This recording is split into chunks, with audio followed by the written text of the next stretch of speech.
Praise the Lord. സ്വർഗത്തിലും ഭൂമിയിലുമുള്ള സകല അധികാരവും എനിക്ക് നൽകപ്പെട്ടിരിക്കുന്നു.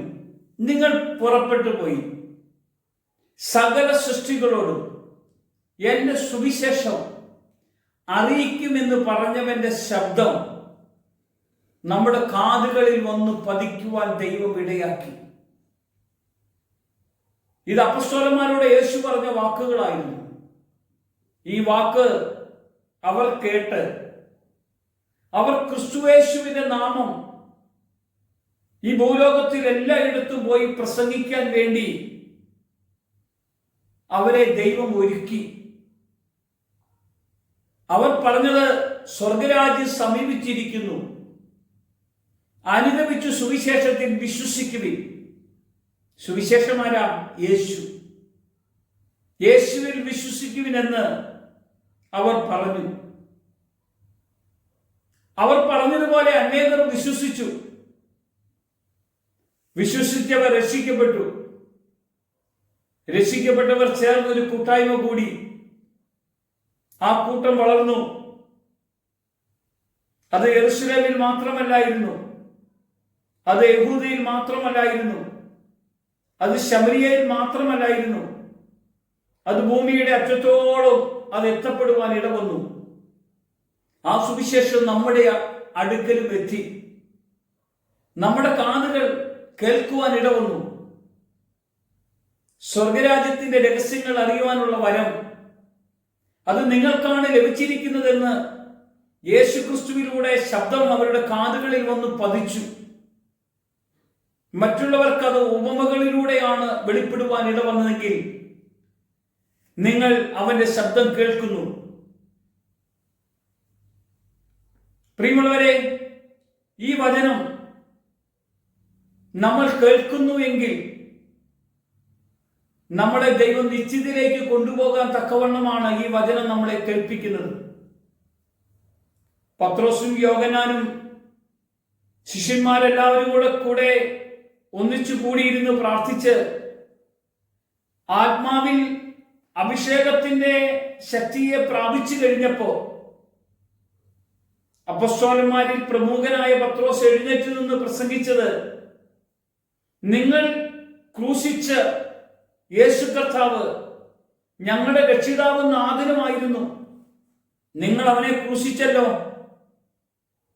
നിങ്ങൾ ക്രൂശിച്ച കർത്താവാണ് ഇന്ന് നിങ്ങൾക്ക് രക്ഷ തന്നിരിക്കുന്നതെന്ന് യഹൂദനോട് പറഞ്ഞപ്പോ ആ യഹൂദന്മാർ അപ്പസ്തോലന്മാരോട് ചോദിച്ചത്, ഇനി ഞങ്ങൾ എന്ത് ചെയ്യണം? ഞങ്ങൾ ചെയ്തു പോയല്ലോ.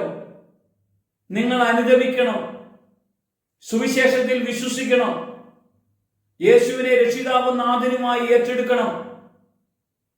യേശു അല്ലാതെ മറ്റൊരു ദൈവം ഭൂലോകത്തിൽ ഇല്ല. യേശു ക്രിസ്തു മുഖാന്തരം നമ്മൾ പിതാവിനോട് ചോദിക്കും. പിതാവ് പുത്രനിലൂടെ ദൈവത്തിന്റെ മഹത്വം. എന്നെ പിതാവിനെ കാണുന്നു, ഞാനും പിതാവും ഒന്നായിരിക്കുന്നത് പോലെ നിങ്ങൾ എന്നെ ഒന്നായിരിക്കണമെന്നാണ് ഞാൻ ആഗ്രഹിക്കുന്നത്. നമ്മളെ കർത്താവിൽ ഒന്നിപ്പിക്കുവാൻ വേണ്ടിയാ യേശു കർത്താവ് ഭൂമിയിൽ വന്നത്. പ്രിയമുള്ളവരെ, ഈ യേശുവിനെ നമ്മൾ അറിഞ്ഞ് അനുഭവിക്കേണ്ടേ? യേശുവിനെ അറിയാത്തവൻ നാശത്തിലേക്ക് പോകും. നാശത്തിലേക്ക് പോകുമെന്ന് പറഞ്ഞാൽ എങ്ങോട്ടാ പോകുന്നത്? നരകത്തിലേക്ക്. ഈ നരകമുണ്ടോ? ഉണ്ട്. സ്വർഗമുണ്ടോ? ഉണ്ട്. ഇത് പഠിപ്പിക്കുന്ന പുസ്തകം ഏതാണ്? ബൈബിളാണ്.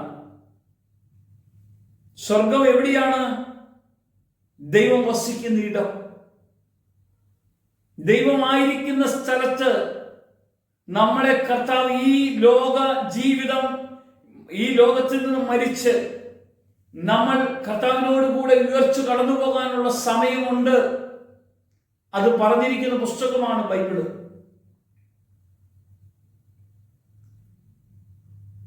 ഈ ബൈബിള് വിശ്വസിക്കുന്നവനോ രക്ഷയുള്ളൂ. പ്രിയമുള്ളവരെ, ഒരു അമ്മയുടെ ഉദരത്തിലുള്ള കുഞ്ഞ്, 2 ഇരട്ടപ്പിള്ളേരിൽ ഒരു കുഞ്ഞ് പറയുകയാണ്, ഭാവനയിലാണ് ഒരു കുഞ്ഞ് പറയുകയാണ്, ഞാൻ അമ്മയുടെ വയറ്റിൽ നിന്ന് ഭൂമിയിലേക്ക് വരും. ഭൂമിയിൽ വന്നു കഴിഞ്ഞാൽ ഞാൻ കുറച്ചു നാൾ കഴിയുമ്പോൾ ഏകദേശം 8 മാസം 1 വയസ്സാകുമ്പോഴത്തേന് ഞാൻ നടക്കാൻ തുടങ്ങും.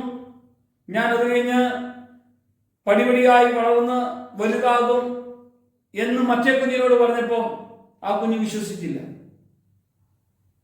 എന്നാൽ കാലം തികഞ്ഞപ്പോ ഇവർ പുറത്തേക്ക് വന്നു, ഭൂമിയിൽ ജീവിച്ചു, നടക്കാൻ തുടങ്ങി, അതുപോലെ വലുതായി, അതുപോലെ വളർന്നു.